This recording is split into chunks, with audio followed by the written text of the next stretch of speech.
समाजवादियों ने तो सम्मान देने का काम किया है। समाजवादी पार्टी तो प्रधानमंत्री बनाने के लिए सपना देख रही थी। अपना पत्र लिख चुका हूँ और वो पत्र ही सब कुछ एक्सप्लेन करता है। कांग्रेस आप साथ में बीजेपी के लोग भगवान श्री राम को भी समाजवादियों की कोशिश रही कि सभी दलों को जोड़ने का प्रयास हो और इधर अखबारों और टीवी के माध्यम से तरह तरह के रूमर भी उड़े। हमारी कोशिश लगातार रहेगी कि इंडिया गठबंधन कैसे मजबूत हो, इंडिया गठबंधन में कैसे और दल जुड़े।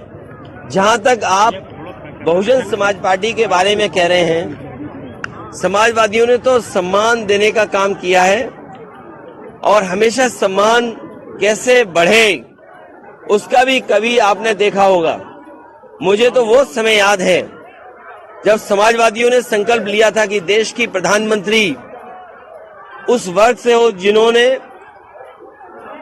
समाज के तमाम बुराइयों का सामना किया। तो समाजवादी लोग देश के प्रधानमंत्री तक पहुंचाने के लिए, लेकिन ये जो भाषा आई है, जब मैंने ये कहा कि हम लोग सम्मान देंगे और सम्मान देना चाहिए, क्योंकि जब पीडीए की बात हम करें, पीडीए में हमारे दलित भाई भी हैं, आधी आबादी भी है, और जब आधी आबादी को सम्मान की बात कहें तो वो इस तरह रंग बदलने की बात कह रही हैं। वो इसलिए कह रही होंगी, शायद उन पर दबाव कहीं से है, दबाव की वजह से।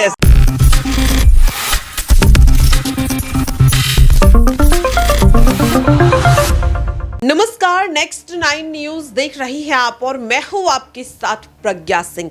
बसपा सुप्रीमो मायावती ने अपने 68वें जन्मदिन के मौके पर इंडिया गठबंधन में शामिल होने से सिरे से इनकार कर दिया। इतना ही नहीं, मायावती ने अखिलेश यादव को गिरगिट तक कह डाला, जिसके बाद तमाम समाजवादी पार्टी के नेता, कार्यकर्ता और मंत्री मायावती के खिलाफ मोर्चा खोलते हुए नजर आए, उन पर गुस्सा जाहिर करते हुए नजर आए। ऐसे में हर किसी को लगा कि अगर कार्यकर्ता और समर्थक इतने नाराज हैं तो अखिलेश यादव और डिंपल यादव तो जाहिर तौर पर मायावती के चेहरे तक को देखना पसंद नहीं करेंगे। लेकिन लोकसभा चुनाव अब अखिलेश यादव और उनकी पार्टी के लिए इतने ज्यादा अहम हो गए हैं कि मायावती द्वारा उन्हें गिरगिट कहे जाने के बाद भी अखिलेश यादव मायावती से नाराज होते हुए नजर नहीं आ रहे हैं, बल्कि वो तो यहां पर अभी भी चाहते हैं कि मायावती इंडिया गठबंधन में शामिल हो जाएं और उन्हें मनाने के लिए अखिलेश यादव और डिंपल यादव ने एक आखिरी कोशिश की है। मीडिया से रूबरू होते हुए क्या कुछ कह रहे हैं सपा प्रमुख, सुनिए जरा। सम्मान देने का काम किया है। समाजवादी पार्टी तो प्रधानमंत्री बनाने के लिए सपना देख रही थी। अपना पत्र लिख चुका हूँ और वो पत्र ही सब कुछ एक्सप्लेन करता है। कांग्रेस आप साथ में बीजेपी के लोग भगवान श्री राम को भी ओन करना चाहते हैं, लेकिन इस जनता के कण कण में इस जनता को सब पता है कि बीजेपी ये क्यों कर रही है। ब्रजेश पाठक ने यादव मंच पे बोला है कल लखनऊ में, जो श्री भगवान कृष्ण का नहीं, वो यदुवंशी नहीं। तो क्या ब्रजेश पाठक अपने नाम पर यादव लिखने लगेंगे? क्या जात बदली जा सकती है? जब जात नहीं बदली जा सकती है तो वो भी अपने नाम पर यादव नहीं लगा सकते। अखिलेश जी, इंडिया गठबंधन के प्रधानमंत्री का चेहरा कौन होगा? हमारे पास चेहरे इतने हैं और पूर्व में भी सरकार जब बनी है तो प्रधानमंत्री का चेहरा आया है और प्रधानमंत्री का चेहरा आएगा। लोग, जनता दुखी है इस सरकार से, महंगाई रोक नहीं पा रहे, बेरोजगारी रोक नहीं पा रहे, हमारी सीमाएं असुरक्षित है, हमारे जवान शहीद हो रहे हैं, किसान आत्महत्या किए हैं। आप सोचिए, क्या सरकार दूसरे देश में जाकर के हत्या कराएगी? और सरकार भी आरोप है। सोचिए, कनाडा के प्रधानमंत्री ने भारत की सरकार पे आरोप लगाया है। अमेरिका ने वो व्यक्ति जो डबल एजेंट था उसको पकड़ लिया। सोचो, विश्व गुरु का सपना दिखाने वाले किस मामले में फंस रही है सरकार। कितना देश हमारा अपमानित होगा जब सच्चाई दुनिया के सामने आएगी कि भारत जैसा देश जो टॉलरेंस के लिए जाना जाता है, जो एक्सेप्टेंस के लिए जाना जाता है, धैर्य के लिए जाने जाते हैं, हम सबको साथ लेके चलने वाले माने जाते हैं, उस देश के बारे में दुनिया जानेगी कि दूसरे देश में जाकर के हत्या करा रहे हैं। इस सर्दी में भी इस सर्दी में भी समाजवादियों ने इतना सफल कार्यक्रम किया, उसके लिए बधाई।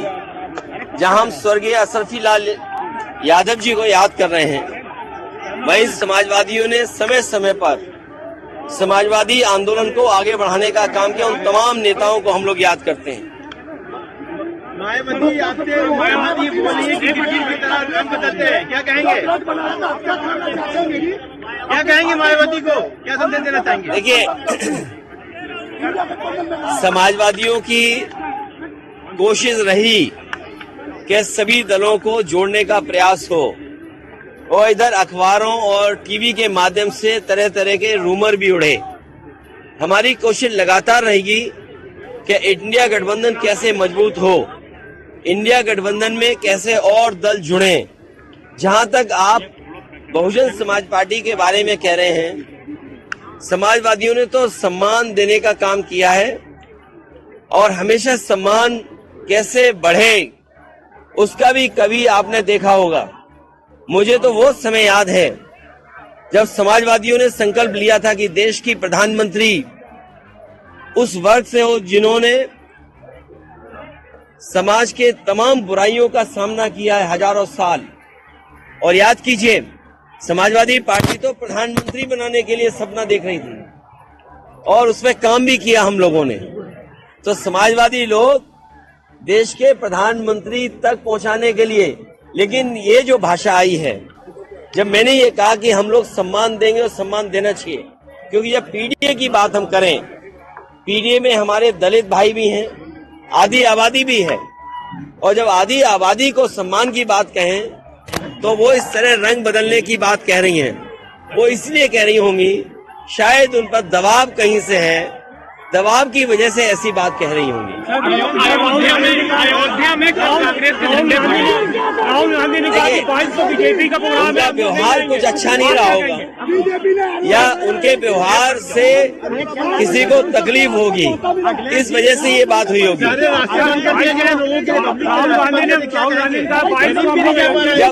जब सब रास्ते बंद हो जाते हैं तो हम सब लोग भगवान को याद करते हैं। जब सब रास्ते बंद हो जाते हैं तो हम भगवान को याद करते हैं। 22 को जो अयोध्या जाएंगे, ला रही है भगवान को याद।